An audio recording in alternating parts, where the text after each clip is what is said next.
Hey there everybody, it's me, Jimmy Hoppa from Import Gaming for the win, back with another pickups video. This is a follow-up kind of to the last set of pickups videos I gave, so that was all about quarter 1 finds in 2020. This is about quarter 2. So all the really great Japanese video game finds that I got in April, May, and June of 2020. So real quick, just a kind of a different setup from usual. Just going to be doing this for the first 2 pickups that I'm going to share because they're really big and I couldn't fit them into the camera otherwise. So I'm just going to jump right into it. And the first thing I'm going to have is something, like I said, very big. It is a Panasonic FS-A1ST MSX Turbo R. So this is something that I've wanted for a very long time. If I had a list of gaming most wanted or something like that, this would have been really high up on that list. And if I had that list, I'd be marking it off. But yeah, I picked this up recently. It's completely overhauled with, it's been clean, had condensers switched out. A floppy disk drive that's built in has been, the belt drive has been replaced and it's been greased up. So it's working very well. So this was actually released in 1990. I never grew up with an MSX. It wasn't real popular where I was growing up. But as an adult, I'm really glad to have this and I'm a big fan of the MSX. Real quick, I'm going to open it up just as if you were here in 1990, opening it up for the first time because it comes complete with everything. Just kind of look over here. So you can see the box is a little bit of fading, but it's in pretty good shape. All the stuff that's inside of it, powered by a 16-bit CPU, R800. This kind of font sets in there. Color, 48-dot printer targeted, I guess. And yeah, a 3.5-inch floppy drive built in. So this is my, this is probably the 3rd MSX I've ever picked up, and I've never been disappointed with them. Software leaves a lot to be desired, but I find them very charming.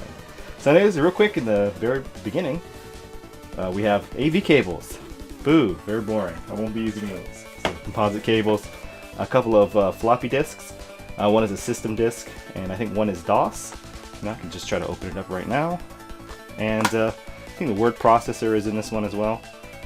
Yeah, so all the different MSX DOS too. Yeah, so word processor, system stuff. Very important.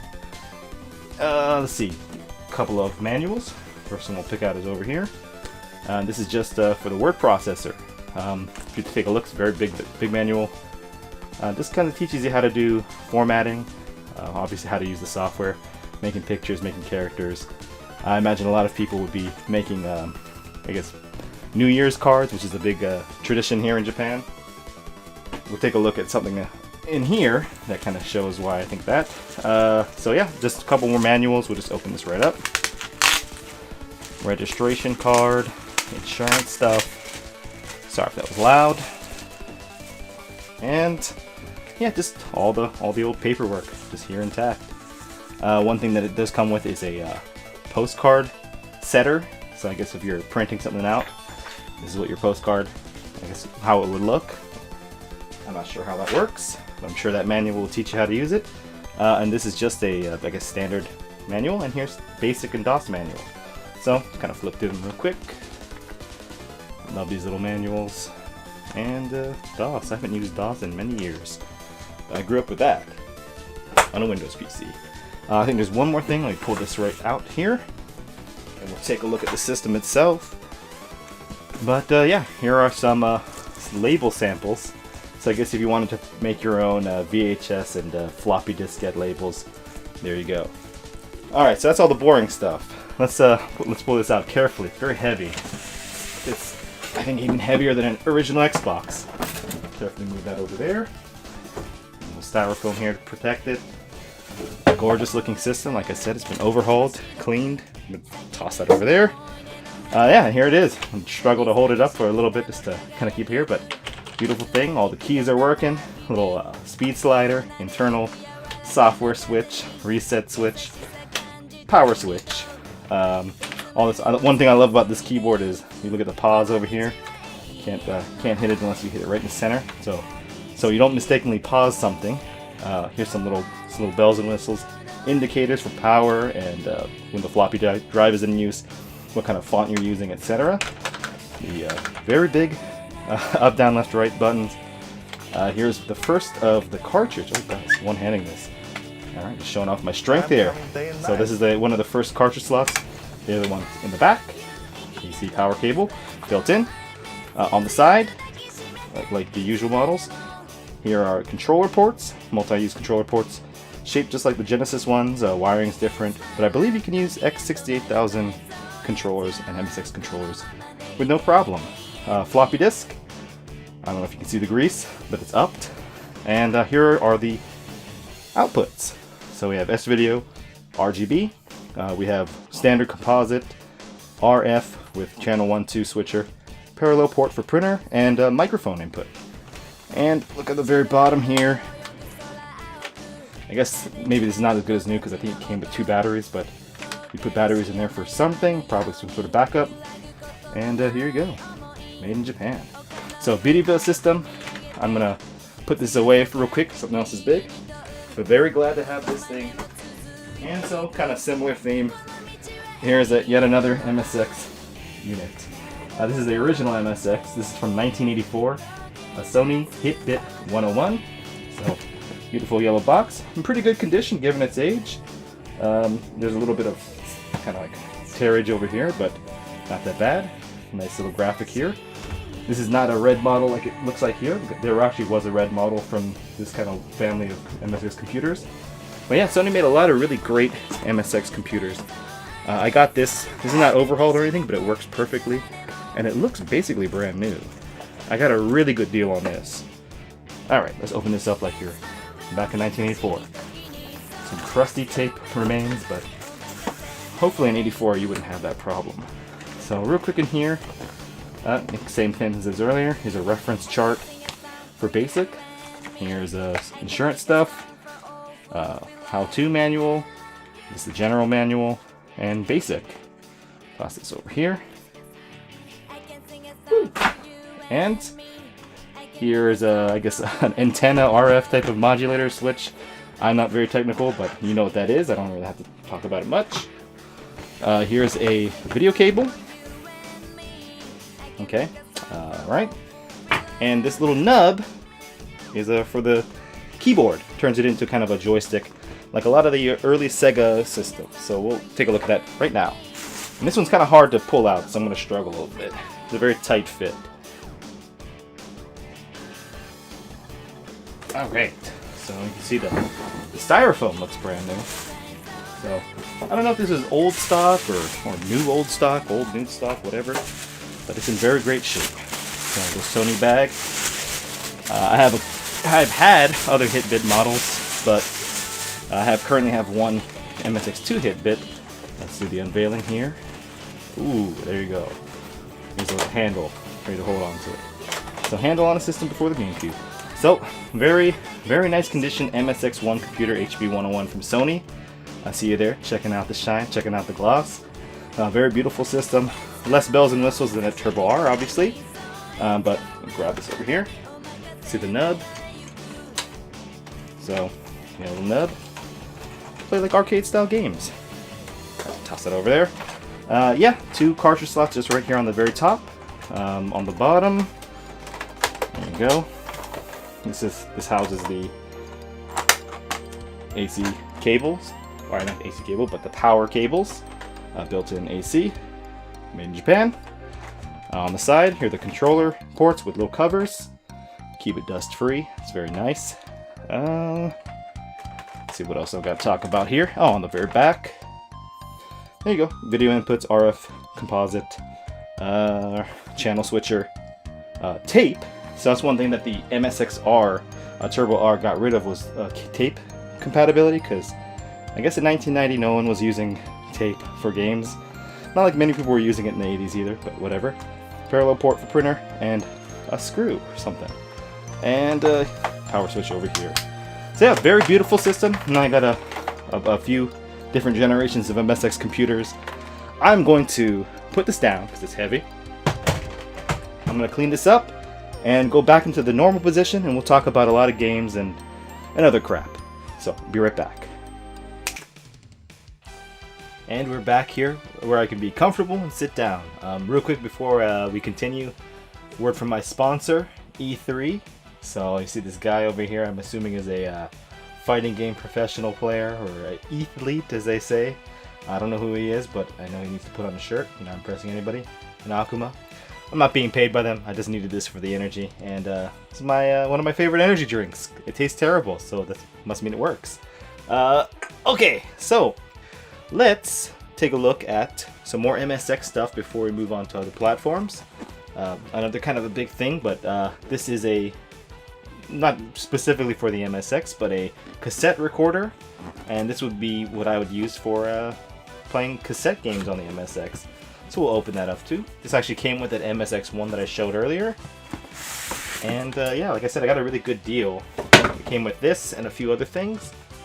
I'll talk about those as well. So just a manual here. Styrofoam. And just like all the other things, this is like it's in pristine condition given its age, and I don't know if it had never been used before, then that makes sense, but let's take a look at this right here. Model number. Where was this made? Made in Japan. So, and here it is. You just kind of pop it open, put your cassette in, pop it in, and put in the command in MSX to load up your games, and you'll be able to play it as long as your tape's okay. Reset. Yeah, so it's still, for some reason, it blows my mind that games came on cassette. You know, I came up in an era where cassettes were pretty much strictly used as music, you know, to store music and listen to music. So, yeah, very cool, very interesting.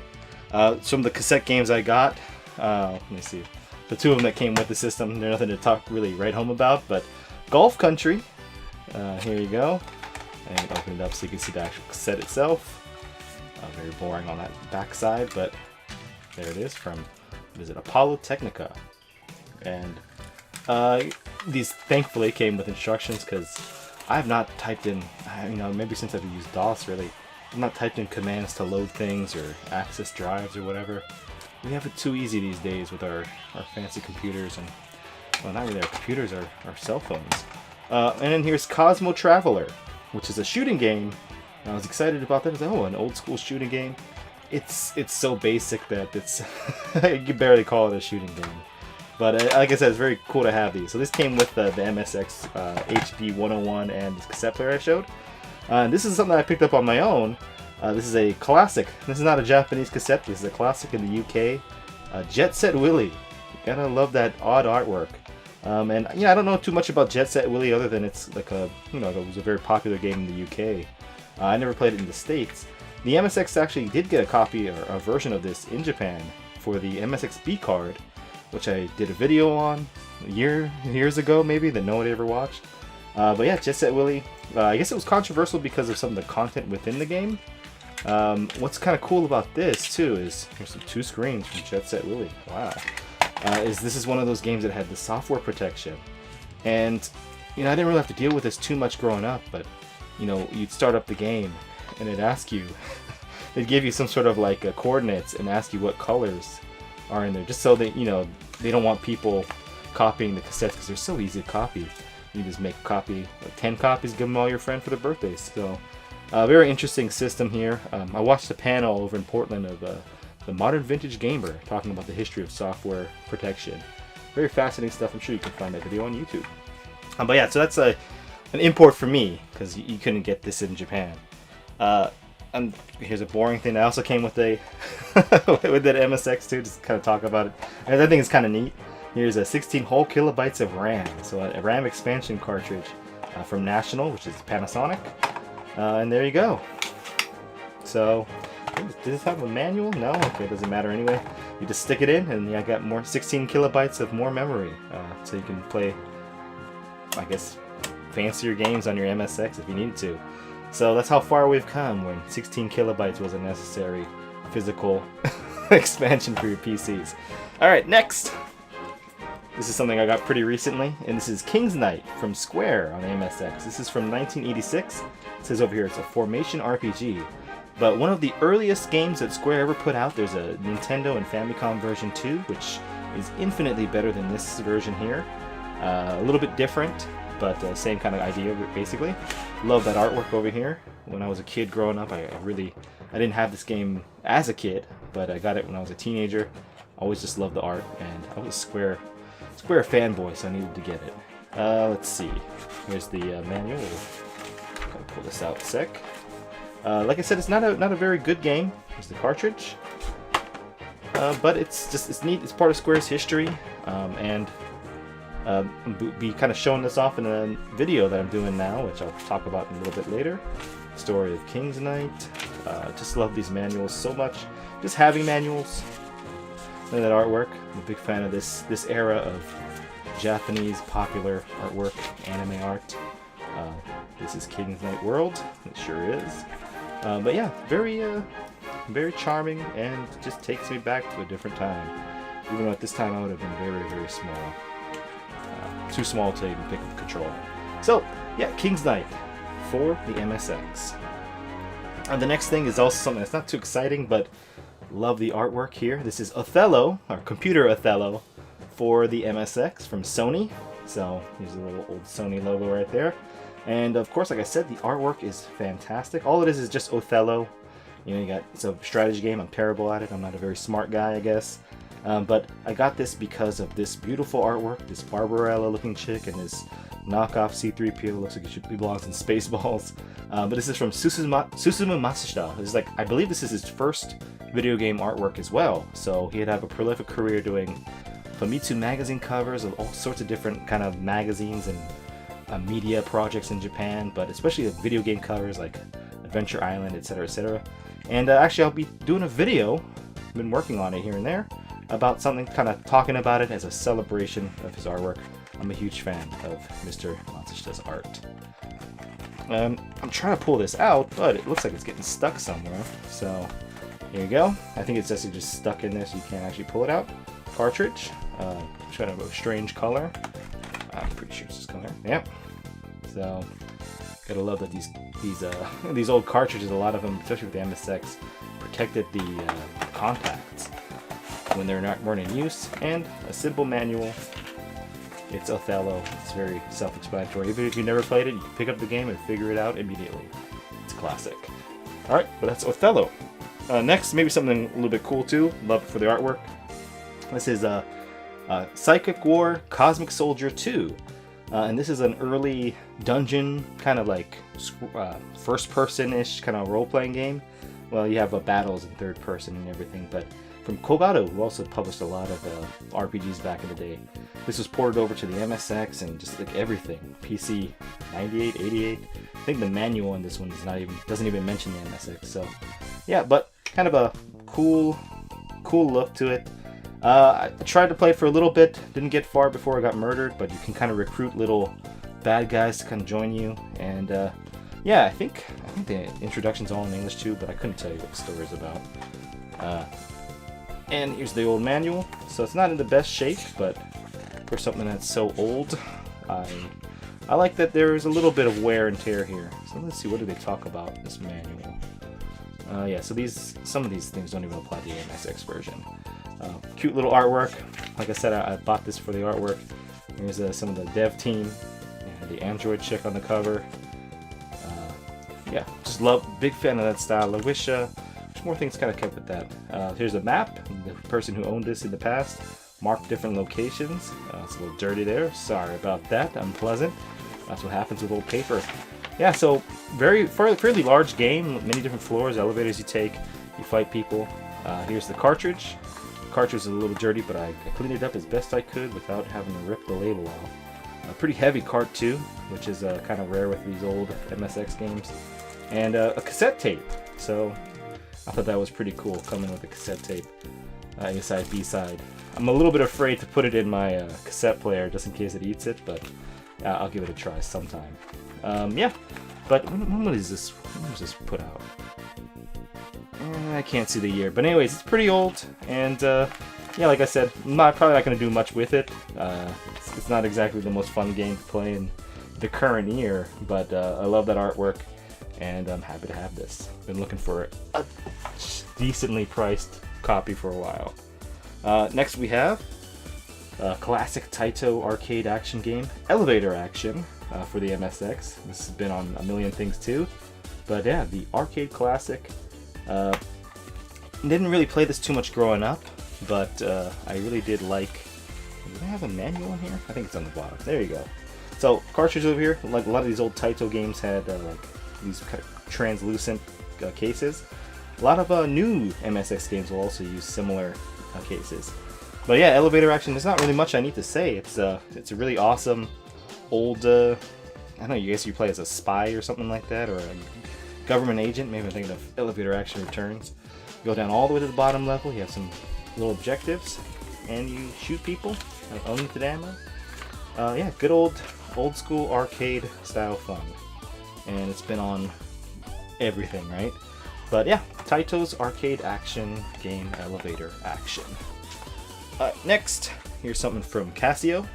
This is, what is it called? Koneko no Daibouken Chibi-chan ga iku. So, I guess the adventure of Little Cat is what I would call it. And Chibi-chan will go.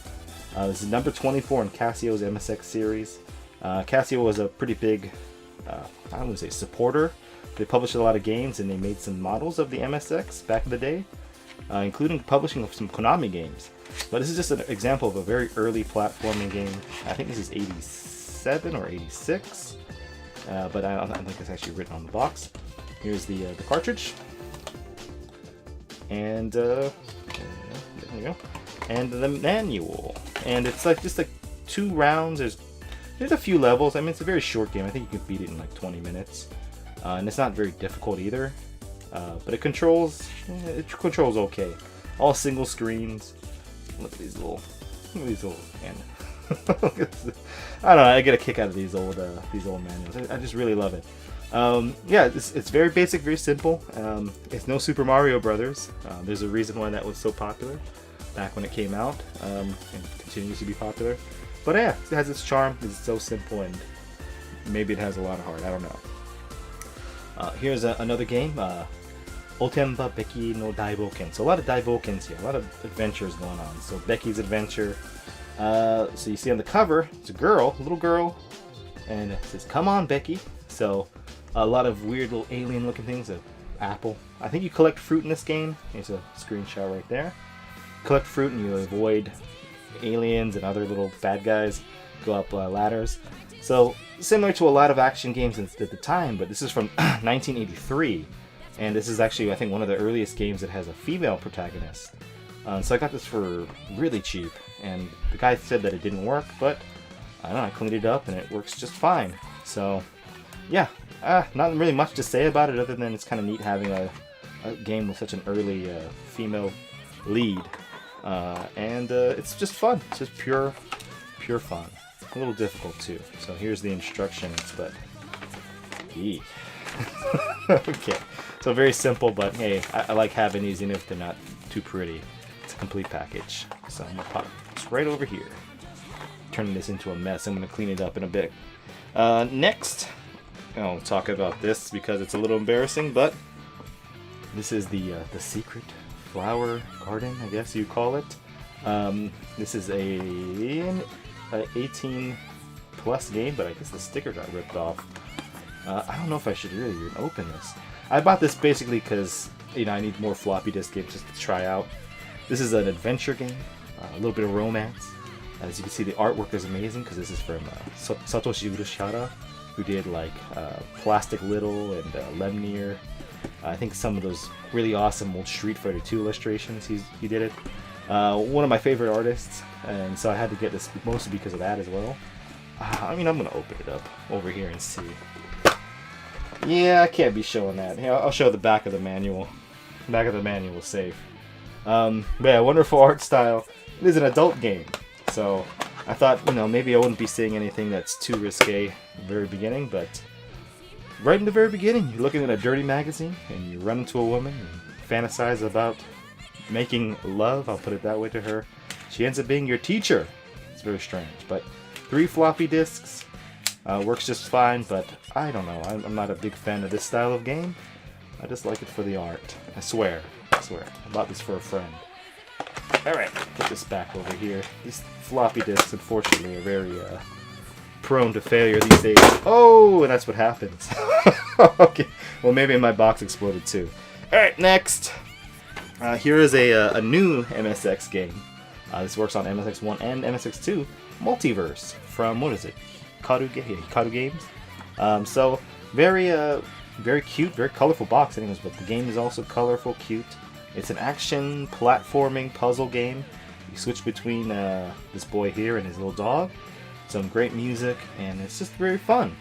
I didn't get super far into it. In fact, I think I screwed myself in the game. I think I got trapped somewhere where it was the only thing I could do was have the dog drown, which is sad. But yeah, cool. I think Spanish development team, if I'm not mistaken. But I might want to do a really short video of new MSX games, because yeah, I think they're pretty neat. Here's the cartridge, and yeah, a little translucent here. A little sticker over there too. Yeah, not bad.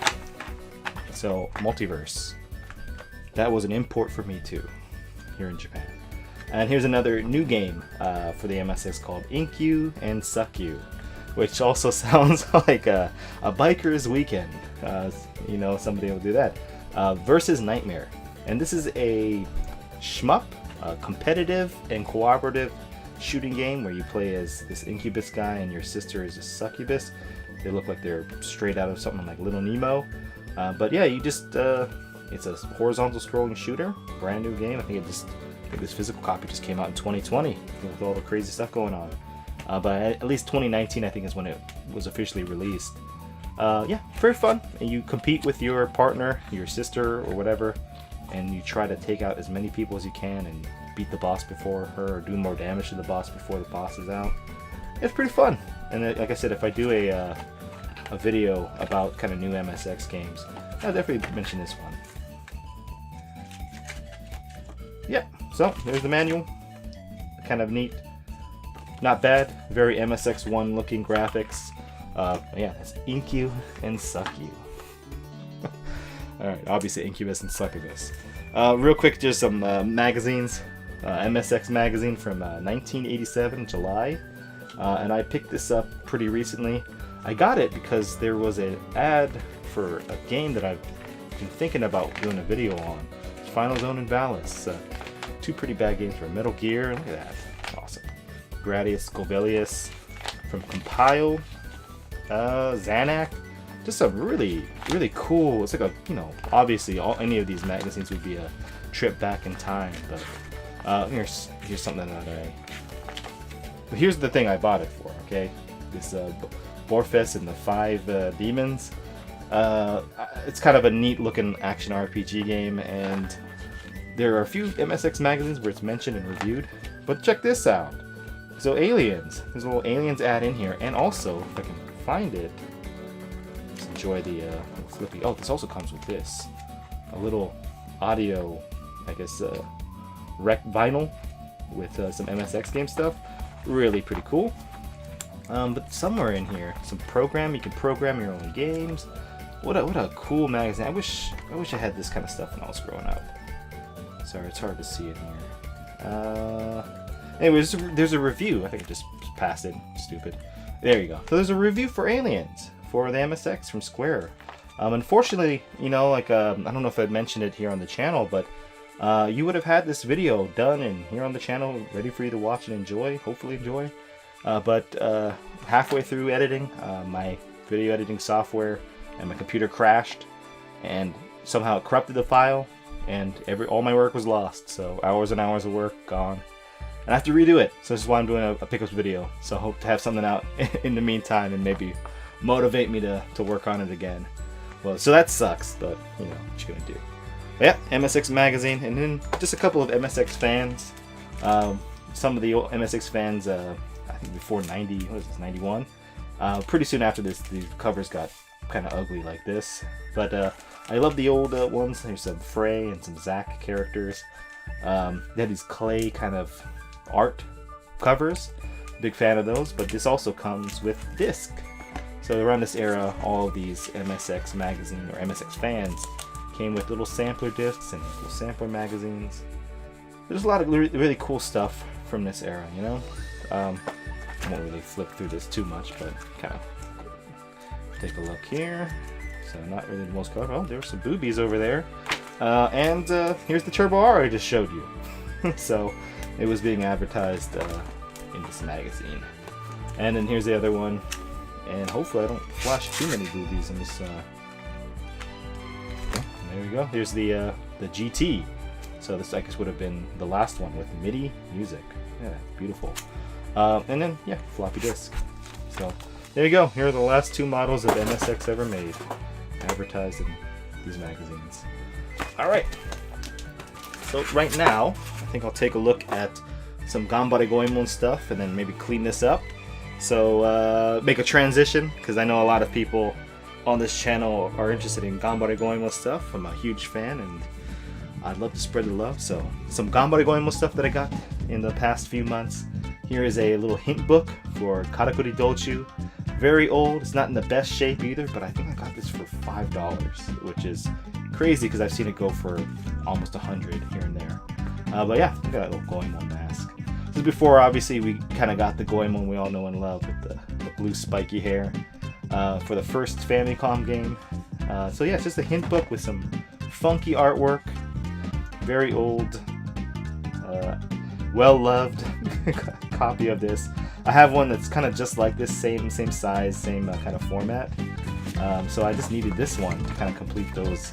Look at that over there. All right. So you have a little Suikoden game, or what do you know, just like a board game.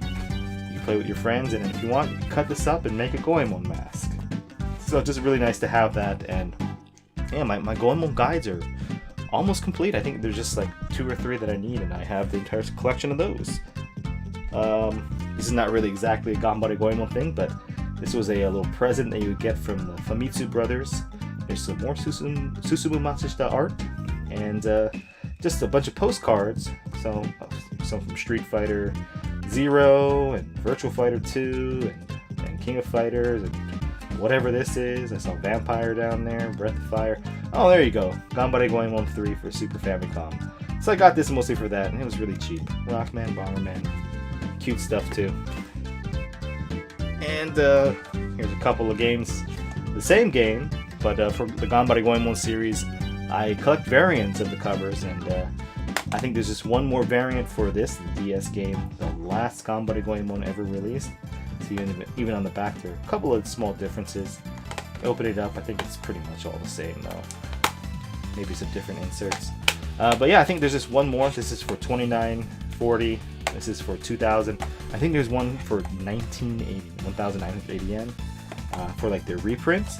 So obviously they had 3 different reprints in an original run. It must have sold pretty well, which is sad. This is the last game in the series, and it seems to have done at least good enough for them to spend the money to reprint. And it's a really fantastic game too. Next is a guide for Ganbare Goemon 2 on the Famicom. Kind of funky artwork here. There's one guide that I need for this as well that I've missed out on many occasions, with also some kind of funky artwork. But yeah, this is a really great Famicom game. You can play 2-player simultaneous.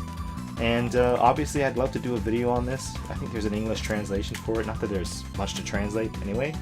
But yeah, fantastic little book for a fantastic game. I got that for pretty cheap. Sometimes these old guides will go for quite a bit, but if I can get something like that for 20 or less, I'll be very happy. Here is a manga, first volume for the, was it Neo Momoyama Bakufu no Odori? It's kind of hard to see there in the black. What was the US name? Mystical Ninja Starring Goemon. Yeah, so there were manga for quite a bit of the series. Look at that guy. But yeah, this one had, I think, 2 or 3 volumes. I'm not quite sure, but I think I need all of this one, all of the Ganbare Goemon Gaiden ones, which are super rare and super hard to find. And also Ganbare Goemon 2, Kiteretsu Shogun McGinnis manga. And then I have, I think, all the manga. Alright, next thing is a 4-panel Goemon manga series. Number 1 of, well, just one, they didn't do much after this. But there are various different kind of like collections of Goemon manga, and some of these for the Yonkoma or whatever. But I'm sorry for this series, this is the only one they published. But just gag comics, 4 panels, cute. I guess not really the same artist that did all the other more serious. Well, it's the Goemon series. It's not super serious, but the proper Goemon manga. But yeah, I don't know. I just needed this and just to kind of have from a collection. Maybe one day I'll sit down and try to read them, or hell, maybe we could live stream a read along. I heard that's real popular these days. And the last little Goemon related thing I have here is Shitachiki, or a pencil board.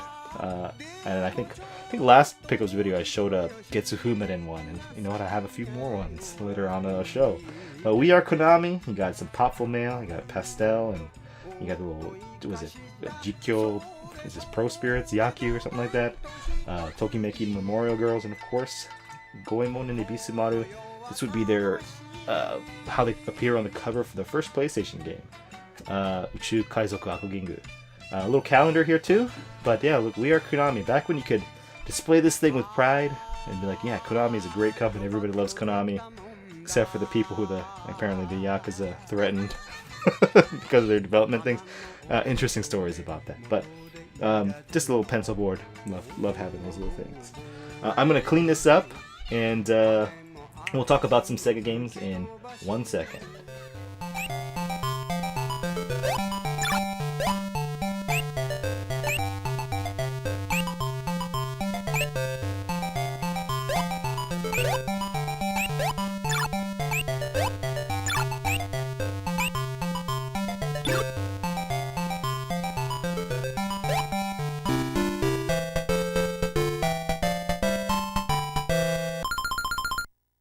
And it's clean. It's cleared. Alright. So, I'm going to talk about some Sega stuff, and I'll start off with a very nice item here. This is the Game Gear system itself, but this is the Magic Knight Rayearth version. So, really nice red Game Gear. Comes with a few little extra things as well. Actually, I used to have this very Game Gear version. Just the console and this little game that it came with. But that is in the possession of a Miss Daria Plays now. Sold it back years ago. One of the reasons I sold it, not that I wanted to get rid of it, but one of the reasons was I wanted this nice box. I'm very much into like collecting complete in-box versions of things that I really like. So I love the Game Gear. I got it, had it as a kid growing up. It was actually my sister's, but spent a lot of time playing it as well. I bought this like maybe just a few days before that the Game Gear Micro announcement was made, and not super excited about those. They're kind of cute, but a bit overpriced. But here's the system itself. It actually still does work, and it's in fantastic shape, which is why I bought it. Ooh, almost dropped it there. But yeah, it works, but the screen the screen has seen better days. It's very blurry, and with a certain angle you can kind of see where there's some dead pixels. So eventually I'd like to get that modded, what is the McWill mod, I think it's called, LCD, get like a little glass screen and make it real bright and nice. But like I said, big fan of the Game Gear. Here's the little here's the manual. All these little cute illustrations that were very commonplace with Japanese hardware and software back then. It's kind of like, don't put your system in fire. And here's your cute little Game Gear being burned alive. Good stuff. What I would really love is a consoleized Game Gear, so I might ask to see if somebody can help me out with that someday. And here's the game. And if I remember, I remember trying to play it, and I couldn't really make heads or tails out of it. Yeah, the little manual. So yeah, you know, let's take a flip through this real quick. A big fan of Magic Knight Rayearth growing up. It's the reason I bought a Saturn back in the day. I bought that thing day one, brand new, and unfortunately, I ended up selling it in the early 2000s for like $50. So stupid me. But yeah, really glad to have this, and yeah, Game Gear, great system. Just kind of going with the Game Gear theme here. A couple of games that I got. Here's Columns, and here's Psychic World. Take a look at Columns first. It's part of the classic, or I guess the famous games collection. Yeah, awesome puzzler, one of Sega's classic game series. I don't think it was ever really as big as it really should have been. I mean, there's like 3 of them released, I think, even just on the Genesis alone. But yeah, I'm not very good at Columns. I'm a big fan of Tetris, but anything that's kind of like Tetris, but you know, Columns or Puyo Puyo or Magical Drop, I'm just not very good at them. But I do like them, and I do love the artwork on these things. And here's Psychic World, which is the Game Gear version of a game called Psycho World on the MSX, which I would like to have someday, but it's hard to find and it's very expensive. Another thing is there was a Master System version of this game released in Europe and maybe in the States as well, but a lot of Master System games just were never released in Japan. It's a very small library which a lot of Japanese developed games never got released in Japan, but in other markets. But yeah, this is just a really kind of fun platforming action game. You have this girl with psychic powers here. Just really love that artwork, and I've wanted this for a while. Found a really good price on this. Pulled the trigger, and columns was like $5. So yeah, eventually I'd like to get that for the Master System, but it's hard to find here because it's an import for me. But I know it's not very expensive. But speaking of Master System imports, here is it's not a Japanese game, but it's Japanese developed. Laser Ghost for the Master System, and there's more of that Susumu-mashita artwork, which is part of the reason why I bought this. But this is the Master System port of Laser Ghost for the arcade, even though it's very different for the Master System. It's like a completely different game. Yeah, another game that didn't get released in Japan, but in other regions. I think this is the European version. We'll take a look. Yeah, all those different European languages. This is the kind of manual here. Yeah, it's a light gun game. Nothing really too fancy. It's pretty fun. It's playable with a controller. The Master System cartridge. But yeah, I've been slowly building up a collection of quote-unquote import Master System games for myself. Yeah, I'm loving it. In the mood for some McDonald's. Alright, next. Here's Alex Kidd. Okay, Alex Kidd for the Mega Drive. Yeah, I mean, there's not much to say. I'm not the hugest Alex Kidd fan in the world, but I always love the art. I think the game has great music, great mechanics, really colorful. There's just some design choices in this series that I don't know, like playing Jonken or Rock Paper Scissors. I've always dreaded when games had something like that, where it's a little bit too luck based, and especially when the penalties are just awful, like having to go back to the beginning of the stage. But you know, I'm gonna try to pull this out without bending it too much. It's hard to look through a camera viewfinder and do this, but like this little kind of ring binder thing here. But yeah, great little old mascot for Sega, and yeah, I just really could I could do without the rock paper scissors, but I just pretty much need that because I need to have all the classic Sega games that I can get. Next, I'm gonna take a look at some Mega CD games. So, you know, I'm just gonna spill the beans here. Recently, I got a Mega CD for the first time, and I'm loving it. But in preparation of getting that, I got that in July, so I'll talk about it next Pickup video. But I picked up a few software, or few games for it, so I'll just talk about some of the more interesting ones. This is the Ninja Warriors, and this is a port of the arcade game to the Mega CD. You get that Zuntata, the Taito house band or whatever. Yeah, really cool port. Great music, has an arranged soundtrack and everything. I'm a big fan of the Ninja Warriors games, but you know, I just didn't have a lot of the actual games itself. A couple years back, I picked up Ninja Warriors again for Super Famicom, and I was very happy to have that. So maybe I'll talk about another Ninja Warriors thing here, but very excited to be able to play this on the Mega CD. Next is Annette Futatabi, or Annette Once Again. This is a beat 'em up from Wolf Team, based on, well, I guess the El Viento series. So this, Ernest Evans, and this is the third in that series. And I was really excited to play this because I've always wanted to try it out. It's not so great, but you know, I still enjoyed the time I've spent in it. But yeah, I really love this art style. I love this character of Annette, and I need to get Ernest Evans with the funky, the funky animation in that game and control style. But yeah, just a very basic beat 'em up. Unfortunately, you can't play as Annette with Ernest. It's single player only, but really great cutscenes. I'm very impressed by it. Yeah, good cutscenes, good voice acting. Just the gameplay is a little bit too... I don't know. Wolf Team made a lot of Mega CD games. They made a lot of games on PC Engine and everything. But sometimes they'll have a game like this, which is it's less than the sum of its parts. Not bad though.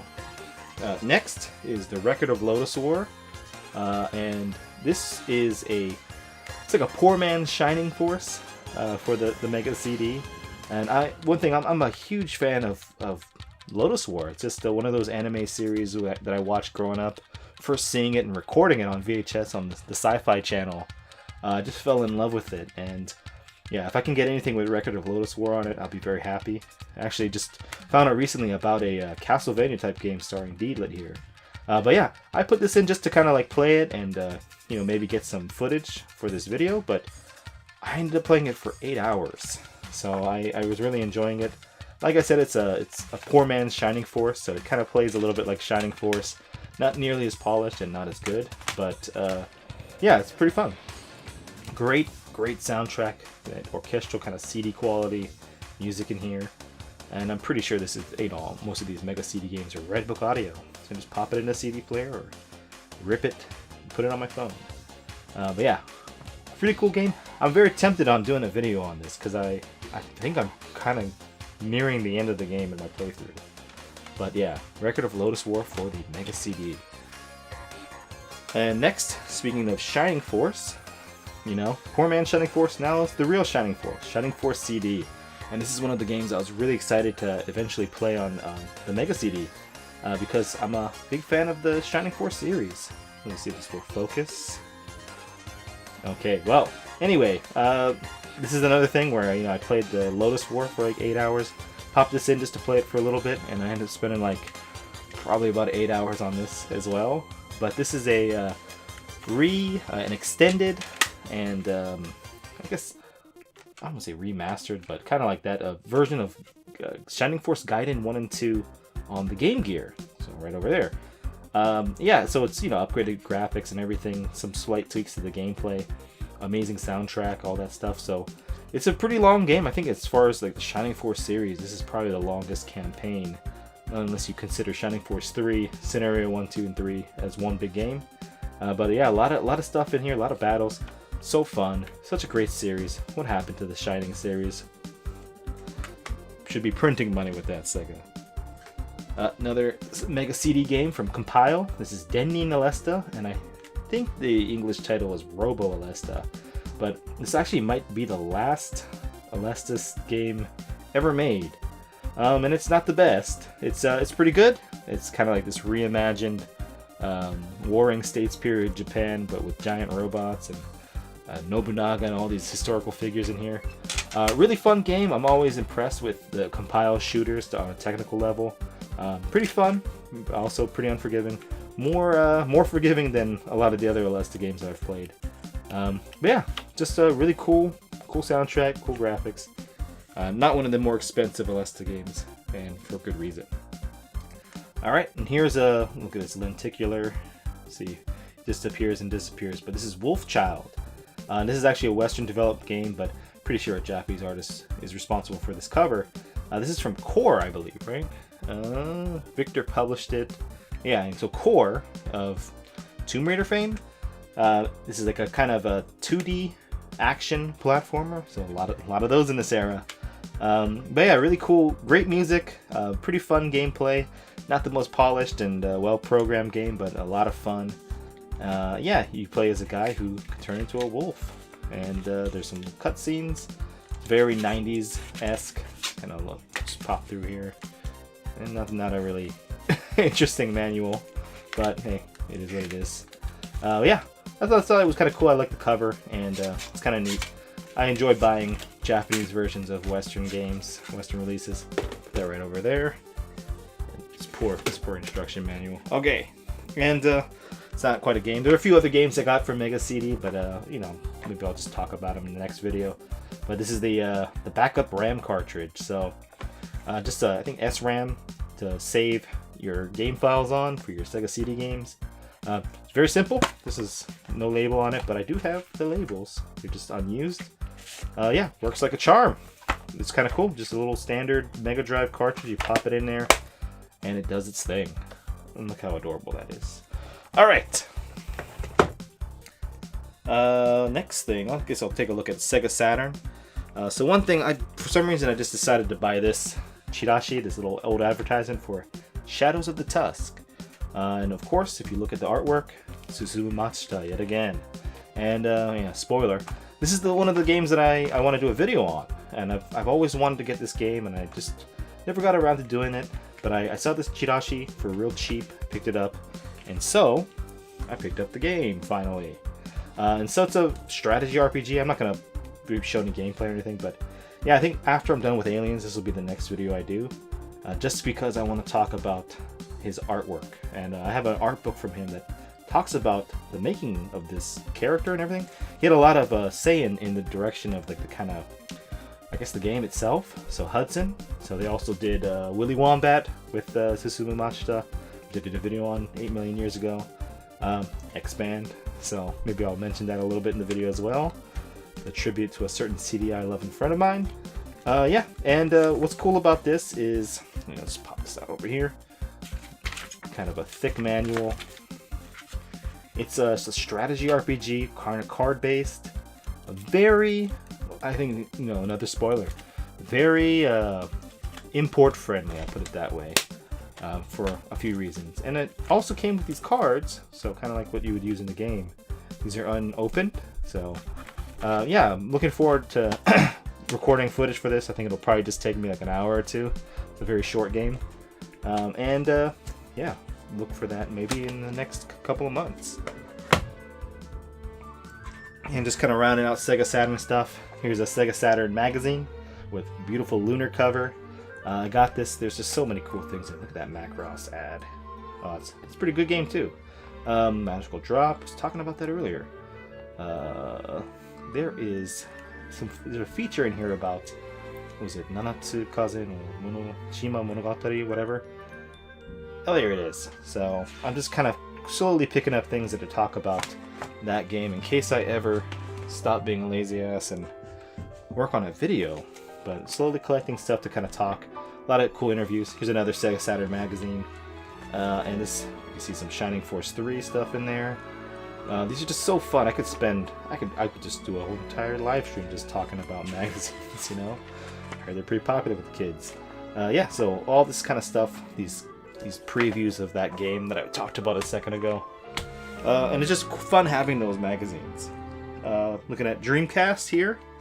This is Dynamite Deca 2, or it's called Dynamite Cop in the States, or Die Hard Trilogy, or Die Hard Arcade 2. One of the early Dreamcast games, I think a launch title, even, maybe at least in the States. Funky art style, and not a Japanese artist. Some people say they hate the art. I think it's pretty good. But yeah, a fun beat-em-up arcade game. The main character, Bruno, or whatever his name is, doesn't look like Bruce Willis anymore, unfortunately. But yeah, it's a really fun game that when the Dreamcast first came out, I only had this on demo. But I played the hell out of that demo. I only had 2 games for many, many months. Manual here. Can just flip through it. I was looking through my viewfinder, so it's kind of hard to see if there's anything super interesting. But yeah, great game. Really fun. I'd love to play it 2-player sometime. And here's a Japanese exclusive Dreamcast game called Taco no Marine from Micro Cabin. So Micro Cabin, who published tons of old RPGs back in the day, including I think the Zack series, and even published Final Fantasy on the MSX too. This is a cute little 3D action puzzle game. Not really too much action, but you can push and kick stuff. But yeah, very cute story of like a little girl who, her dad buys her a pot and then she rubs it and lets out an evil spirit and she has to go in the pot and the taco or an octopus friend. Maybe taco, her name's Marine, but I think maybe the Marine is a pun on marinade. I don't know. But I played it for about a solid straight hour and got decently through the game, and it's really fun. I like it. Maybe if I play through it again, maybe I'll consider doing a video on it. Alright, and here's another Dream. I have to move this out of the way a second. Okay. This is another big thing. Move the shadows of the tusk over here. This is something I got for somebody else, but I want my own version eventually. Ouch! Excuse me. Does it fit? Yeah, fits just about right. This is a Dreamcast karaoke set. So, the Dreamcast karaoke. As you can see, little Sonic on here. It's a pretty big box.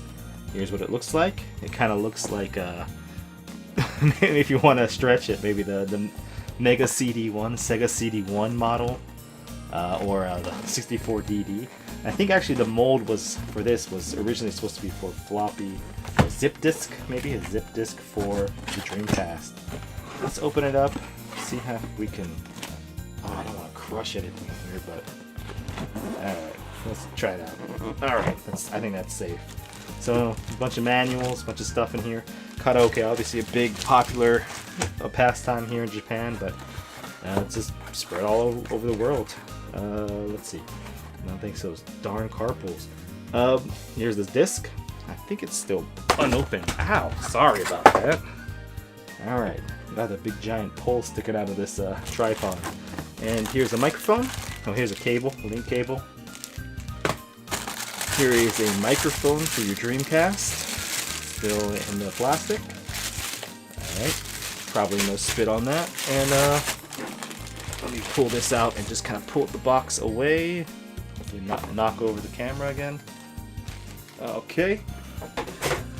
And here's what the Dreamcast karaoke base would look like. Just put the, kind of looks like the Mega CD2 with the little metal plate.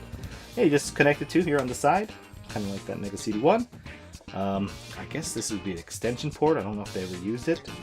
Yeah, volume for microphone 1 and 2. I think this only comes with one microphone.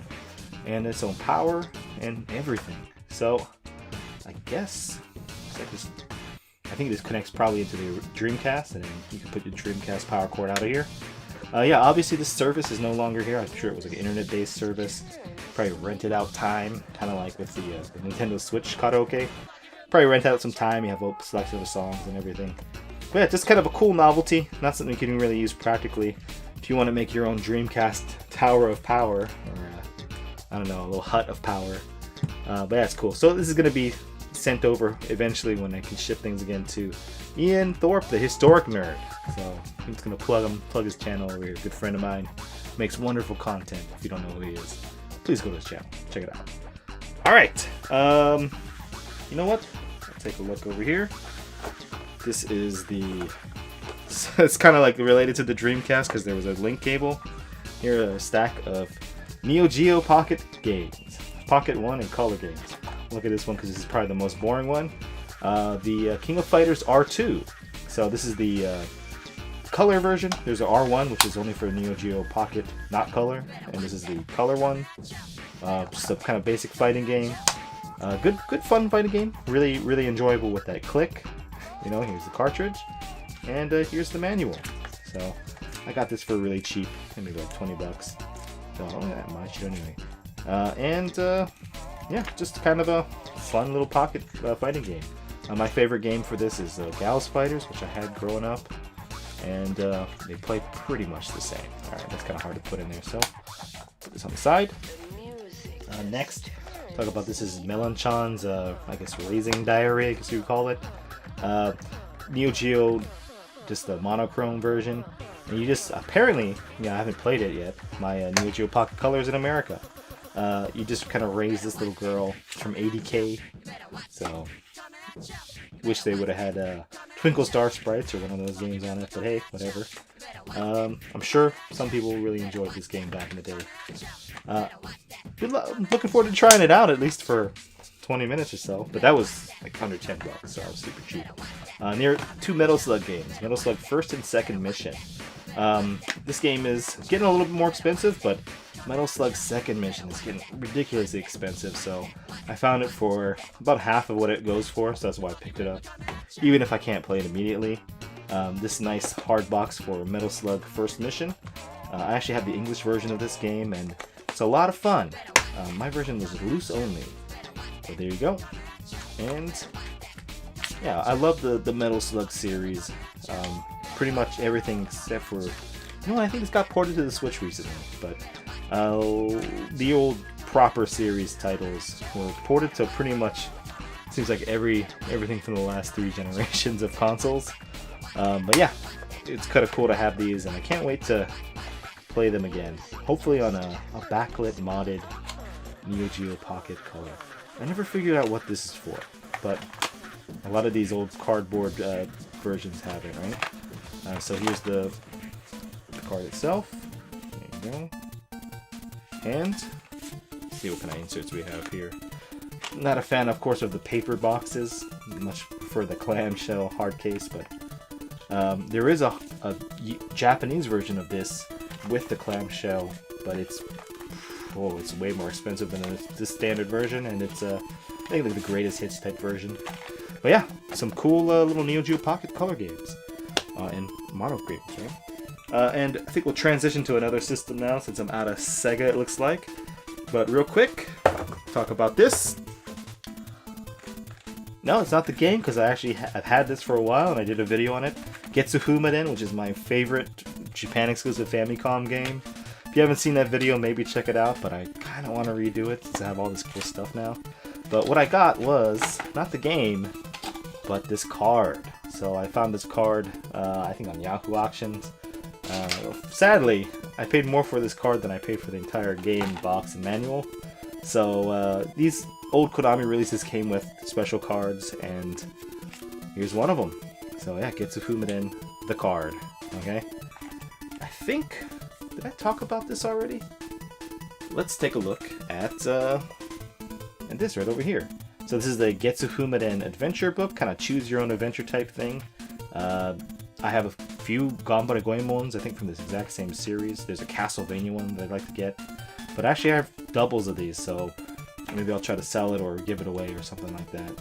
But yeah, really cool artwork. Again, like I said, I kind of want to redo the video now that I have all these kind of neat visual references that I can use in it and can talk about collecting for it, or I guess what kind of merchandise was available when the game was new. And then the last thing too, kind of like that Goemon book I showed earlier, it's a MOOC, a magazine book for Getsu Fuumaden. Back then, 320 yen. Definitely not how much I paid for this. It's in not the best shape. It's pretty worn, pretty old. I'm sure it's gotten a lot of use over the years, but fantastic looking artwork. Little chibi, chibi Fuma and Ryukotsuki. Little comics. So actually, I have a Goemon with the exact same artist who did these comics. Gag comics, just strategies, all this official color artwork for all the freaky enemies in the game. Yeah, look at that. Crazy. Look at California Raisin. Yeah, so great. All the maps, which are very handy. Very handy to have these maps too. So whoever owned this also penciled in their route, which makes a lot of sense. It can be very confusing in there. But yeah, lots of cute little official art and also not cute official art, but cute unofficial art and some really cool official art in here as well. Yeah, it's Fuumaden, the book. Alright, I'm gonna have to clean this up again.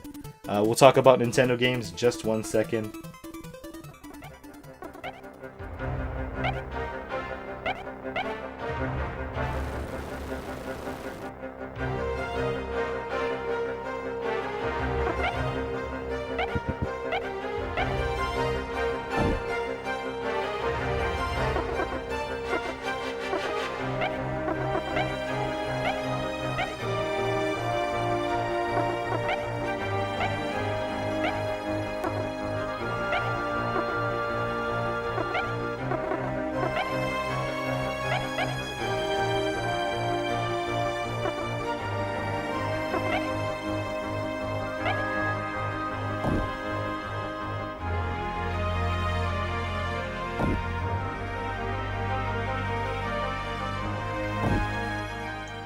And it's clean.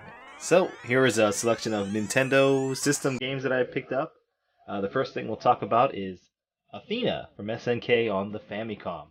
So this got an international release, obviously, but as you can see, the cover a little bit different, a little bit special. You got the thick Athena here, and a big fan of the aesthetic and kind of this era of bikini warrior and female warrior kind of thing, bikini armor as well.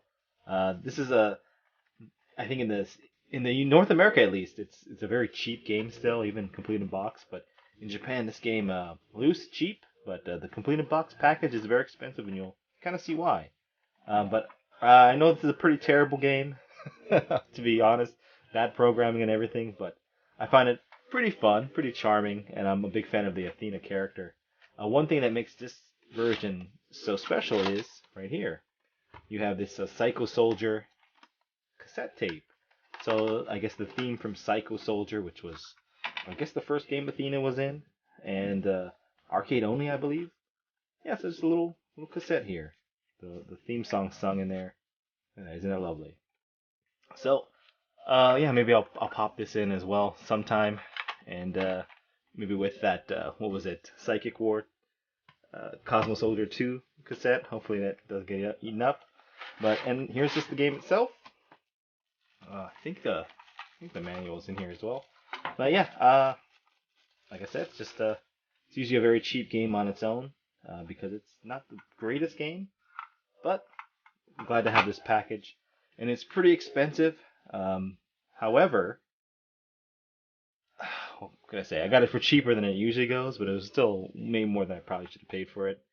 And the price has steadily been going up and up and up, so I figured I might as well get it now before it's too expensive. Speaking of female bikini warriors, this is a Medulla no Tsubasa, or Wing of Medulla eraser. I don't think this is from 1986. I think it's more recent.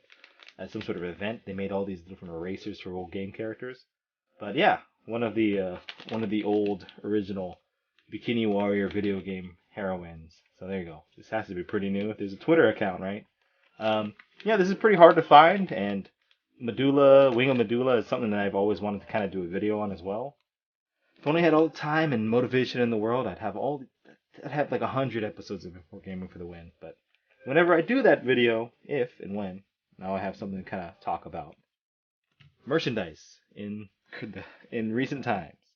One more Famicom game here is Majo Densetsu 2. Was it Daimashikyo? The Great Demon Bishop Gallius. This is the Famicom version of the Maids of Gallius for the MSX2, I believe. But yeah, the Nightmare series, Nightmare 2. So just a kind of a labyrinthine action RPG. Really love this cover here and this Indiana Jones ripoff artwork for the girl anyway. Tooties anyway. Yeah, but found this for a good price. The carts by itself are usually like $1, $5 each. Completed box, I got this for under 20, so I'm happy about that. Yeah, and I'm kind of on a quest to get all of the Konami games for the Famicom. I'm doing pretty good so far, but it's a pretty fun game. And let's go switch over to this, which is a Famicom disc. This is not a new purchase, this case. Actually, I talked about it in a really old Pickups video. But what's inside are a couple of new things. So first one over here, let's talk about that since it popped out first. Akumajou Dracula for the Famicom disc. So in Japan, Castlevania 1 was a disc system release initially. And maybe at the very end of the system's life cycle, they finally released a cart version of Dracula. Demon Castle Dracula, Castlevania 1. And that version is really hard to find. It's like completed box $300. But yeah, this is the just the Famicom disc version. Some differences from Castlevania that was released internationally. I think maybe there's some bug fixes and everything. But one of the main differences is that you can actually save your progress in this game, and it tracks how many times you died. One thing I noticed too was the title screen had some music. Of course, the title screen looks different. Yeah, and I think you can. Yeah, I'm not really sure what else was different that I noticed, but I'm sure there are a lot more differences. They probably fixed a few things or added some graphical effects, whatever. But at least from when I played it, that's what I noticed. And you know, the data was still intact from the previous user, so I'm gonna keep it in there as a tribute. I think he's playing on hard mode though. So next, there's actually 3 save files in there too, so I'm gonna just delete one and add my own. Next, you can see this is a disc without a label. So this is Tonkachi Mario, and this is All Night Nippon Super Mario Brothers. So obviously this is not an official pressing, this is a bootleg. But yeah, this is a copy of a really rare game, a rare version of Super Mario Brothers called All Night Nippon Super Mario Brothers. It was kind of like a giveaway, I think, for a kind of radio program with people like Beat Takeshi and some other people who are pretty famous figures in the Japanese talent scene. Yeah, just basically reskin and remix for certain levels of the original Mario Brothers. Some levels from like Mario 2 are in it. Like I said, there's some reskins. All the Toad retainers or whatever are characters, well, not characters, people from that radio program and Japanese celebrities. Very strange, pretty difficult too, because some of the levels they switched in there with the Mario 2 harder game. It's just kind of a novelty to have, and it works fine. It's bootleg. I paid like $10 for it, so not a bad deal. And Tonkachi Mario is like a remixed, very strangely put together version of Super Mario Brothers from, I think, back in the day. It's hard to explain, but it doesn't really make much sense. I think a kindergartner and Mario Maker could whip up a better game, but novelty. So a little quick, quick showing that off. Next thing I'm gonna go for the Game Boy is there you go, Akumajou Special Boku Dracula-kun. So this is the Kid Dracula for the Game Boy. So the sequel to the Famicom original, and this actually got an international release. And I've been hunting down this game for many years, complete in box, and I finally got it for under $100 because the game is pretty ridiculous. But I love this game. I love the series. I love the little Alucard here. Just a wonderful little parody version of Castlevania. Fight the Galamoth. You have all your little Castlevania type friends, but they're cute and chibi. This is not in the best condition, which is why it was quote unquote cheap. But I'm not a picky collector, I guess. I just like having the physical, and as long as it's not too disgusting, you know, I'm happy to have that history of people played and love these games. And here's the cartridge. I actually have a cartridge, a loose copy of this. It's in way worse condition than this as well. So I will sell or trade or whatever, give it away. But yeah, when I was a teenager, I would always look at this game. There's a store in Hawaii next to Toys and Joys, the famous Toys and Joys. This older Chinese gentleman owned a game store, and he had a new copy of this for Game Boy, English version, for many years. I finally bought it for $30, brand new. Fortunately, I think I sold it for $15 on eBay years after that, and well, it's a really expensive rare game now. So I've always wanted to have that again, and I'm so happy to have Kid Dracula, Akumajou Special, Boku Dracula-kun again. Another Game Boy, well, this is Game Boy Color. This is Legend of Zelda, what would this be, the Oracle of Seasons, probably? This is the Capcom developed, there were two for the Game Boy Color, and what is it called in Japanese? Fushigi no Kinomi, so the Mysterious Seed, alright?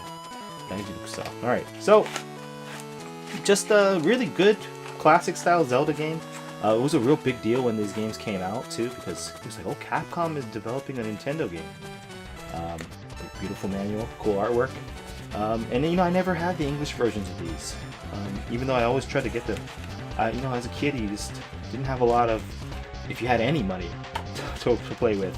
At least where you know, growing up where I did, we didn't have a lot of money to play with, and there were only so many chores you can do and save up Christmas money. We were very fortunate to have that, but you know, being an adult, you can spend your money a little bit more. I wouldn't say responsibly, but you spend it how you like it. Yeah, cool little game. Zelda Oracle of, I think, Seasons is this one. There's a red and a blue version, right? Next, two games I'll put in the set. Sell these at my local game store on it for like $20 each. Gunstar Superheroes and Guardian Heroes Advance. So the Game Boy Advance copies of these sequels to classic Mega Drive, Sega Genesis, and Sega Saturn games from Treasure. Treasure somehow to me is like the overrated and underrated at the same time. It's just a really great developer. Talk about this first. I love Guardian Heroes on the Saturn. This is a really impressive achievement for the Game Boy Advance to have a Guardian Heroes like game on here. Unfortunately, there's a lot of slowdown. It's not quite as good as the Sega Saturn game, but there's some really impressive graphical things in it. And I guess it's a direct continuation of the events in Guardian Heroes. Yeah, so really just a fun game. I think the English version of this is still really cheap, complete in box, so if you see it, pick it up. And this is Gunstar Superheroes, and this is a lot more technically, I guess technically sound than Guardian Heroes for the Game Boy Advance. I didn't notice any sort of slowdown, any sort of like weird glitches. It was just a pleasure to play, and yeah, I didn't realize just how good Super Heroes was. Because, you know, original Gunstar Heroes, it was always kind of something that I wanted when I was a kid and never had it growing up.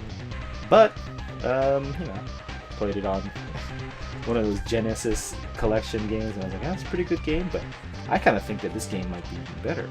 So, yeah, just cool games. Glad to have them finally in my collection. Moving on to Super Famicom. This is Teenage Mutant Ninja Turtles, Turtles in Time, as you can read right there. Great Konami beat 'em up. Gotta love that cover. The North American cover is very serious. This one's just got a couple of, I don't know, 4 party dudes just hanging out. Alright.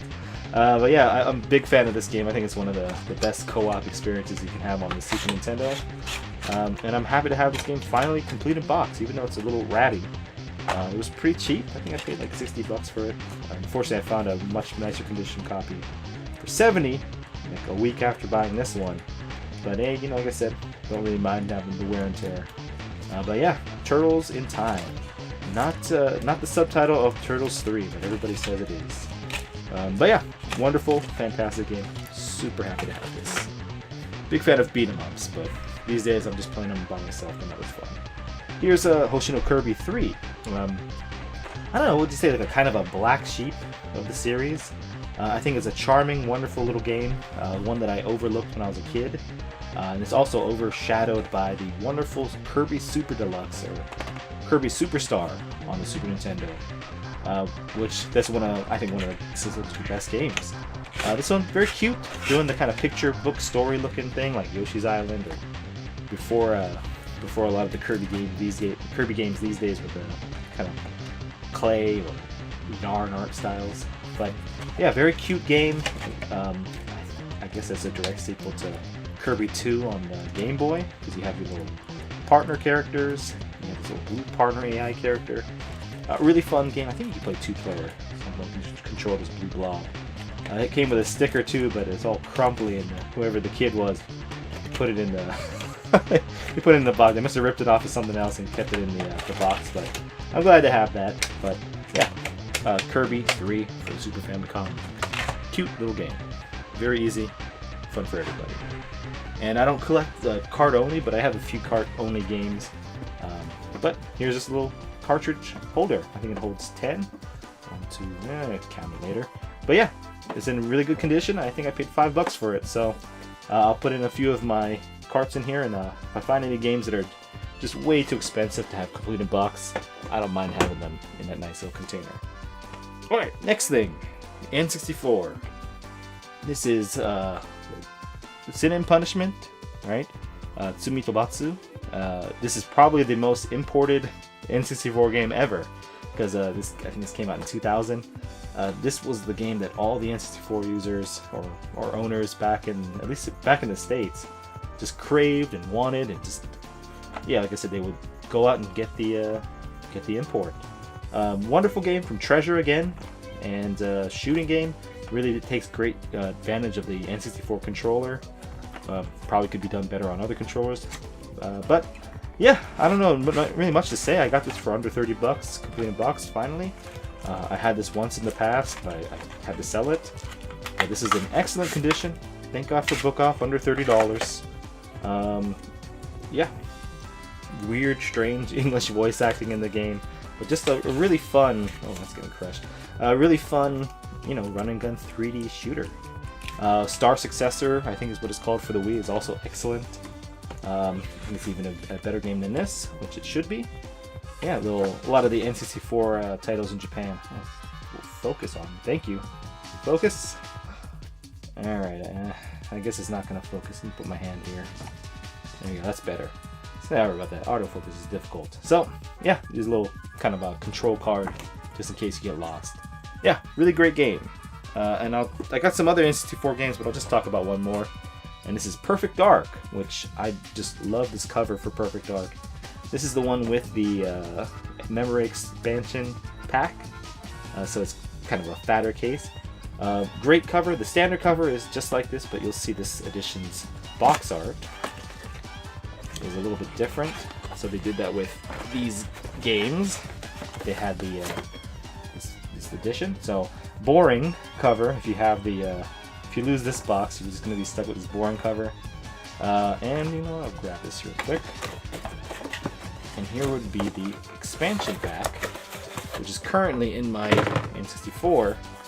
So have to pack it in. Yeah, and need this.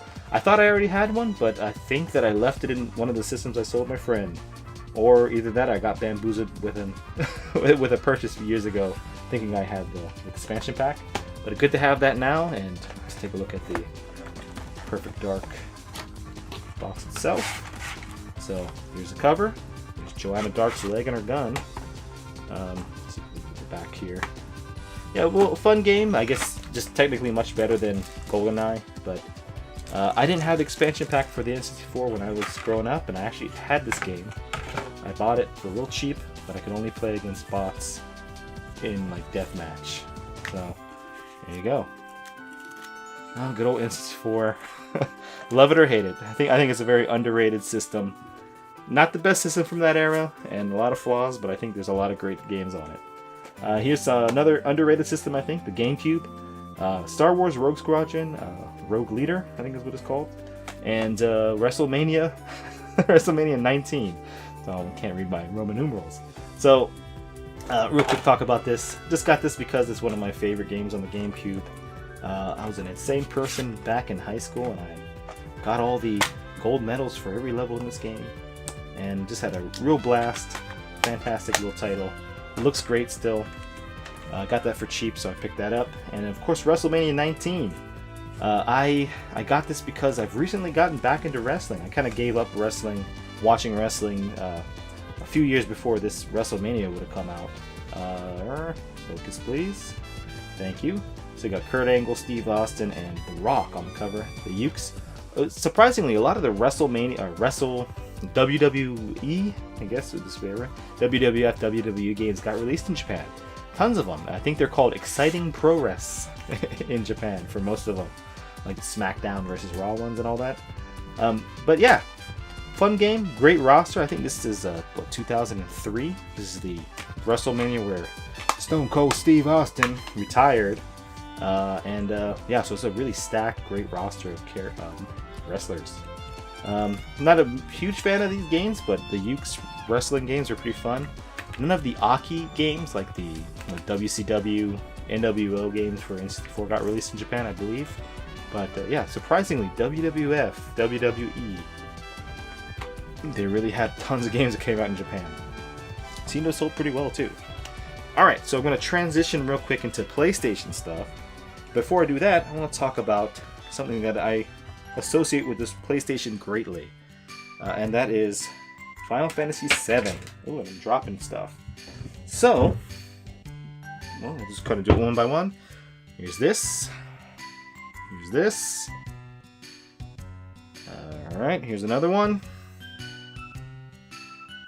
These are pretty cool, I think, you know. Maybe not a lot of people would agree, but this and one more. My favorite one. Tifa card. So these are Final Fantasy VII figures, obviously, that came that were available through the Takarakuji, Ichiban Kuji kind of lottery system here in Japan. You go to a store, pay like $5 or $6 for a ticket, and you randomly win prizes from not so great, not worth $5 or $6 to pretty cool. These are somewhere in the middle, but these are just like, you know, PlayStation era polygonal. It's the characters as they appeared in the game outside of battles. And so to me, these figures are so much cooler and worth so much more to me than the most realistic Final Fantasy VII figures you can find. It really takes me back and really captures the feel of the game. Love Final Fantasy VII. I know it's overrated, whatever, but it was the reason I got a PlayStation, and it was the first game I put in my PlayStation Christmas of '97. So this is just nostalgic for me, and I'm sure the remake is great and all, but I don't think it'll ever capture that kind of feeling, at least for me, or even newcomers. Yeah, it's hard to explain. You have to kind of be alive during that event and be into gaming to kind of really get how important Final Fantasy VII is. I wish I could have won these at the lottery, but I think the store that I go to called Mondai, they bought all the tickets everywhere and sold all the goods in their stores for marked up prices. All I needed for that to complete the set, though, is Sephiroth and the secret one, which is Cloud, but in a dress. Getting all pretty for Don Corneo. Alright, here's another thing from those lotteries. This would have been like probably the worst prize, the E prize. These are just glasses. I think the last Pickups video I showed a Tifa one and a couple others. Shinra. So, not the nicest looking glass, but, you know, come on over. I have a little bit of whiskey. Actually not, because I kind of quit drinking. Here's a calendar from Final Fantasy VII from 1997 in kind of a CD-esque case. So I guess you would just flip this over like that, stand it on your desk, and all these different little art cards.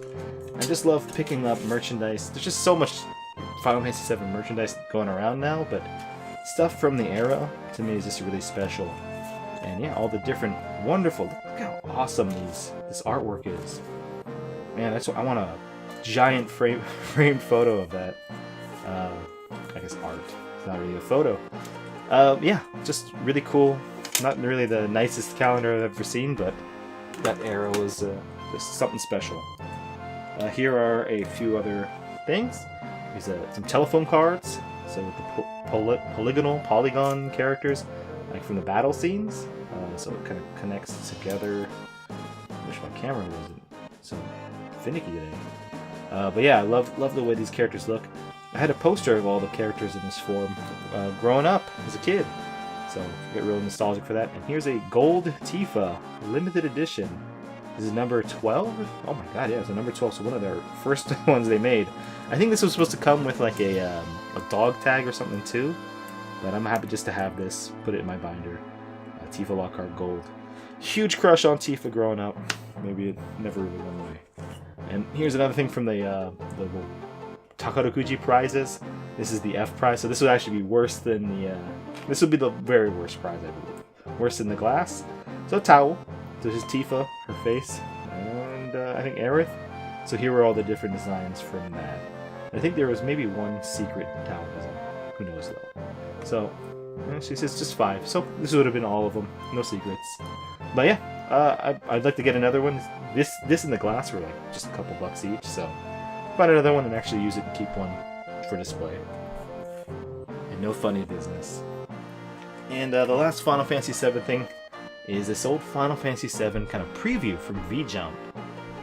So this is something that kind of just talks about the world and has some CG visuals and little character blurbs about it.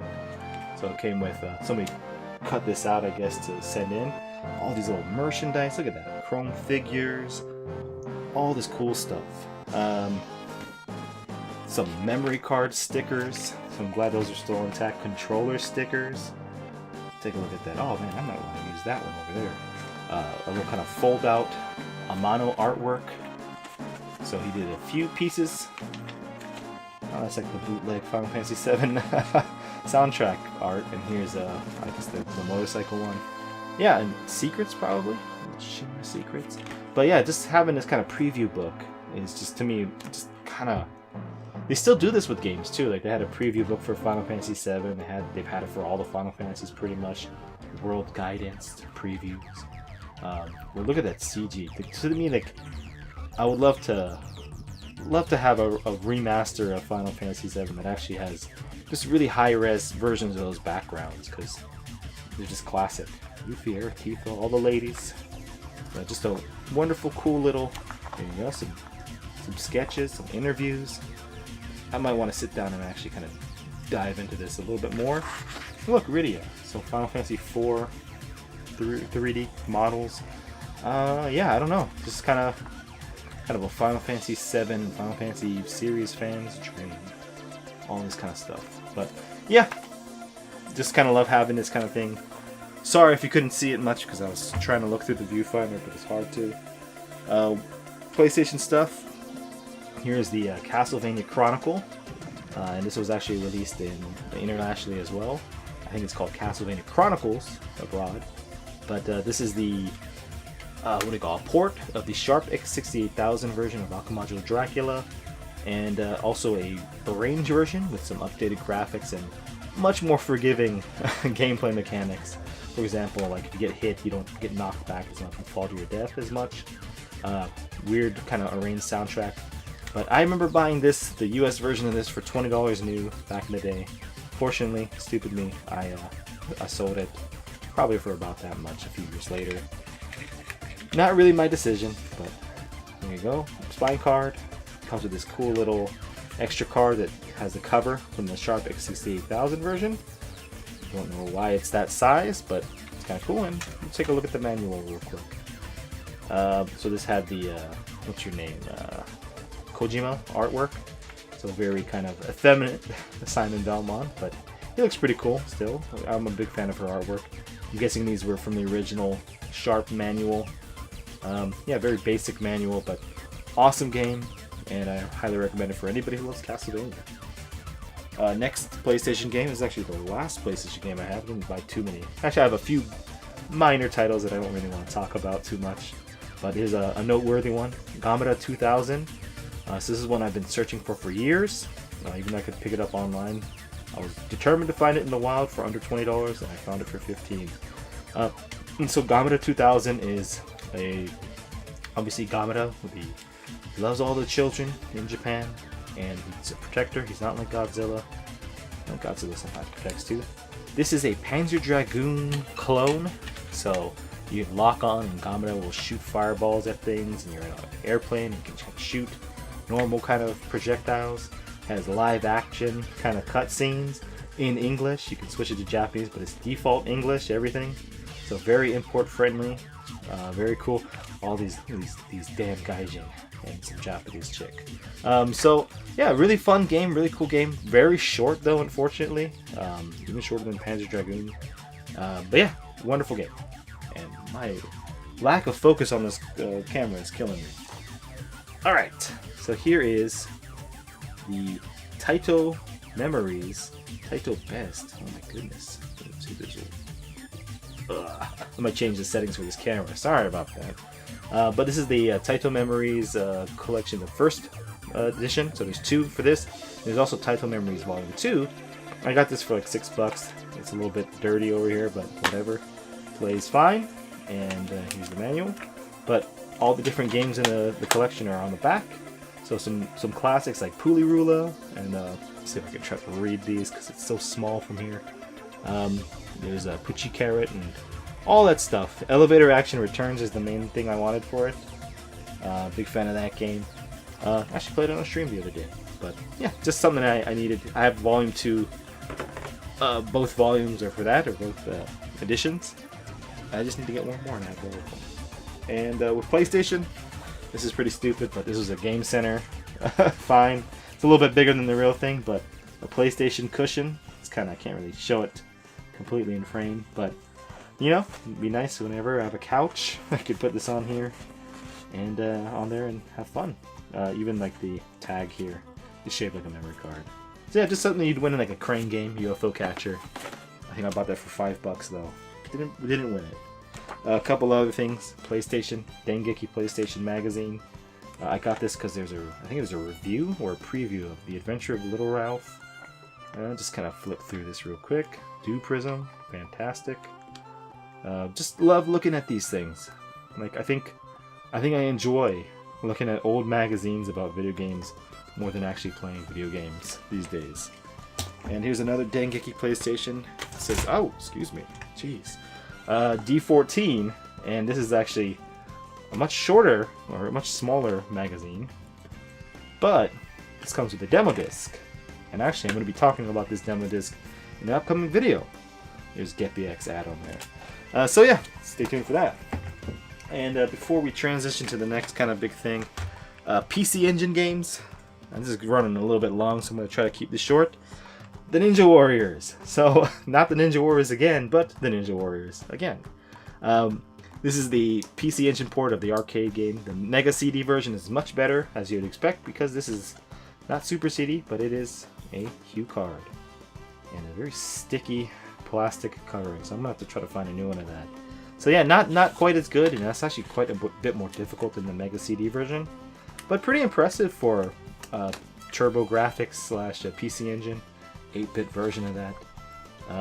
Yeah, nothing more I can really say. Just glad to finally have this. I think it was like $12, so even though it's a little bit dirty, I don't mind it. This is like getting deja vu from the Mega CD. Here's Record of Lotus War for the PC Engine, published by Hudson Soft, but also developed by Hummingbird Soft, which did the Mega CD version. It's also a strategy RPG type game.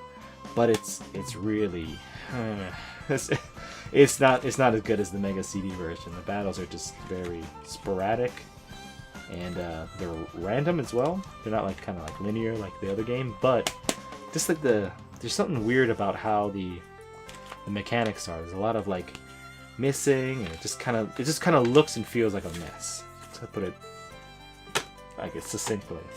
It came with this cool little fold-out poster of D-Lit, drawn by, I believe, yeah, Nobuteru Yuki did the art for that. Look at that beautiful thing. I wouldn't mind getting a frame just for that, a small little frame. But yeah, Record of Lotus Wars. I'm hoping it'd be a little bit better, but I'm glad the Mega CD version at least is good. Here's another PC Engine game. This is for the Super CD. This is Getsu. I guess that's how you pronounce it in German. This is from Gainax, and it's a action RPG kind of labyrinth. Not really labyrinthine, but very cool animations, really nice art, as you'd expect from a Gainax game. Cool cutscenes, some pretty nice music as well. Unfortunately, this is a game I actually wanted for many years, and I thought about picking it up 4 or 5 years ago and doing a video on it because I just thought it looked so cool. But playing it, I see why this game is still such a cheap game. It just has too much slowdown. It's actually a very fun game. Oh my goodness! All right, well, here's some games falling down. Sorry about that noise. But yeah, it's very cleverly thought out, and it's kind of a much bigger game than I thought it would be. I think you can beat it pretty quickly if you know what you're doing. Some puzzle elements in there. Oh, that's kind of sad. But yeah, it just doesn't run very well, so it kind of really hampers experience quite a bit. But cool little game. I'm sure PC Engine fans already know all about that. Let's see, what else do I have here? Okay, what is this? Uchu Seibutsu Furopon-kun. This is from Warp. And yeah, I don't know really what to say. Warp of D fame, and they made a lot of 3DO games, and yeah, this is like just a puzzle game. I haven't actually played it yet, but it looked pretty cool, and I've wanted it for a while. I found it in the wild for like $3, in really great shape. And whenever I get to play in the 3DO again, this will be the first thing I put in there. There's a Sade, rest in peace, Mr. And yeah, there's not really much I can say. It's probably pretty basic puzzle game, but Warp puts a little bit of a special touch, special spin on all the games they make. Okay, so I'm going to clean this up, and we'll talk about a few more things, and then we'll wrap this video up. I'm gonna try to be very quick.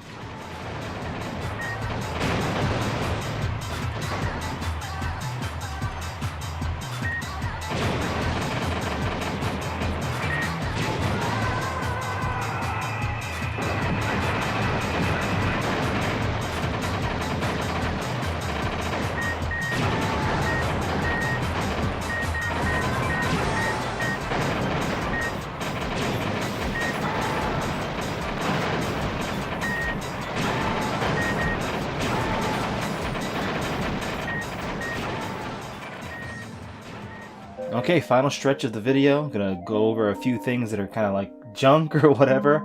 But just a real quick note, my camera cut out while I was doing this, and I lost about 5 minutes of footage. So I'm just gonna talk about the things that were in that lost section real quick, and just kind of splice it in here, and then kind of go on with the old footage. You'll see what I mean in like a minute or so, okay? Real quick, this is a lot of stuff. I'm gonna be quick as possible. Steam Hearts Perfect Collection for the PC and Mac. 18 plus. If you know what it is, you know what it is. There's a lot of, I can't even show you the back because it's a little bit nuts. Vertical scrolling shooting game with some very risque fan service, I'll put it this way. Poster, just of that cover, real quick. Okay, and there's a little booklet here with a lot of art and everything. There's no way I can show you what's in it, but I can show you the back. Nothing too risque there. Here is the game disc itself. Okay, and I think it has a lot of extra features too. But yeah, Steam Hearts soundtrack, still brand new, sealed.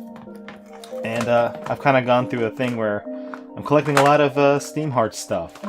Maybe I'm going to go for a complete collection as well. We'll see in a second.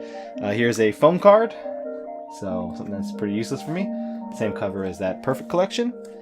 Here's a Steam Hearts Chirashi, or a leaflet. This is the PC Engine edition. By the way, this this Steam Hearts PC version includes this version as well as the PC 98, I believe the version is. Here's the Sega Saturn version, Chirashi for that. And this is something that I think people have to get at Comic Kit, but the original artist, a bunch of sketches for like the cinematics in the game and like storyboards. Can't be showing you that, but it's very interesting. I think there's some variable GO2 stuff in it as well. Some more family-friendly affairs. Here's some phone cards. Valkyrie, you can kind of guess the Kurino Sandra's armor. Here is some Dreamcast magazine phone cards. Ulala, Space Channel 5, Dreamcast, and Sega console characters. Kasumi from Sega Dead or Alive 2. Beautiful. And here's Ultimedia's gorgeous phone card of Anoa, I believe her name is. One of my favorite shooting games. Definitely on the Xbox 360. Anyway. Alright, some more junk. Here's a file. I think it was a giveaway for a PS2 magazine. Xenosaga. Not a huge fan of this series, but wonderful artwork and great music. Maybe I'll give it a try again sometime. It's just so slow. Oh, got shut off again. Brave Ranger Musashi Den, one of my favorite games. Pencil board. There's a Mach Rider pencil board with a bunch of graffiti on it, including Sega on a Nintendo game. Some Momotaro Katsugeki and Densetsu Turbo stuff. These are all in a lot. One-Eyed Dragon Masamune, boring strategy game from Namco, and Valkyrie, Legend of Valkyrie pencil board. This is the reason why I got it. It was in that lot. And a couple more things. This is something I had already before, but Final Fantasy Tactics Character Card Book, Volume 2. So, just a bunch of different pictures of, well, this has the Zodiac cards, and Volume 1 has all the little character classes and characters, summons, just stuff like that. And I think that's all I need to talk about. This thing's about to close on me again. Back to the regular video.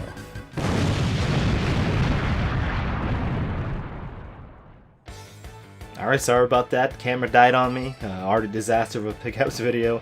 Plugged it in, so keep on going. Here's a guide for the Chikyu-Boy-Gun 2, which I did a video on years ago. Inferno guide. Fun game for the PS2. Shenmue 2 guide right here.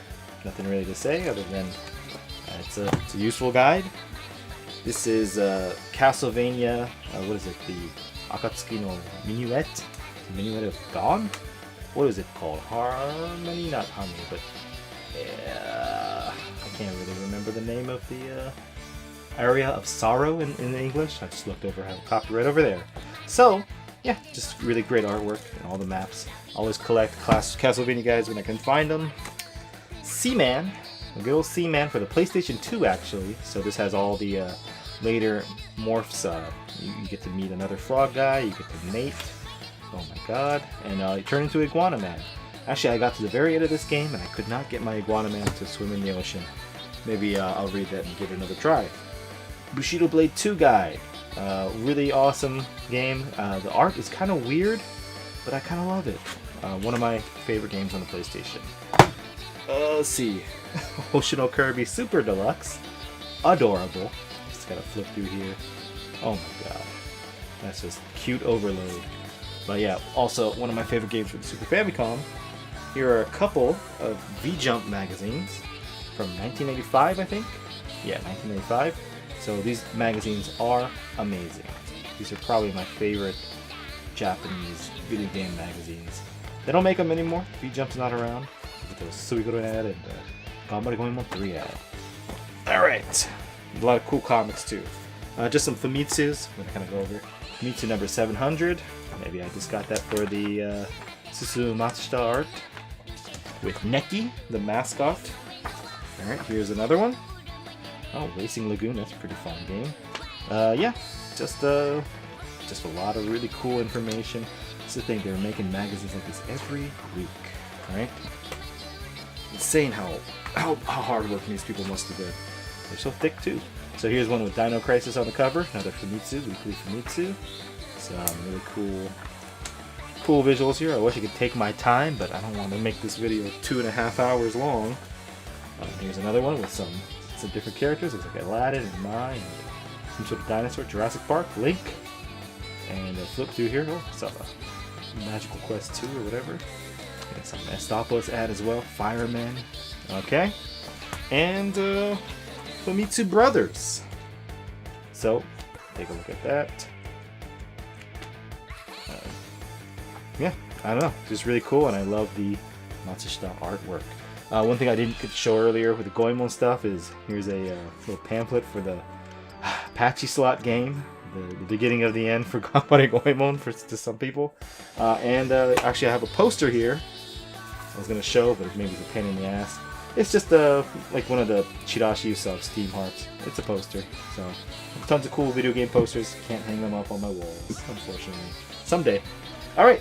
Anyways, thank you very much for sticking to the end. I know there's a lot of mistakes and a lot of goofs here. I probably gave a lot of fake news. But like I said, I love showing and sharing video game stuff that I'm interested in, and I'm glad that there are at least a few people out there who really seem to enjoy these videos. Maybe I'll do them every month from here on out because this is such a long video. It's super hot too, so I'm dying here doing this. But anyways, thank you again. One thing I guess I should probably mention too is it may give the impression with all these video game things that I'm rich or something. Definitely not rich. I just find really good deals for the most part. A few items in here were pretty expensive, but I got Abe bucks. I got stimulus money, so I kind of justified spending a little bit more on video games because of that. And also, I've actually been pretty healthy. You know, I almost basically completely gave up drinking. So it's like several $100s more than I could spend on video game crap. And also soda. I drink like 90% less soda than I used to in the past 3-4 months. So anyways, everybody, I hope you're healthy. I hope you're doing fine. Please take care, and hope you enjoyed the video. See ya. Take care.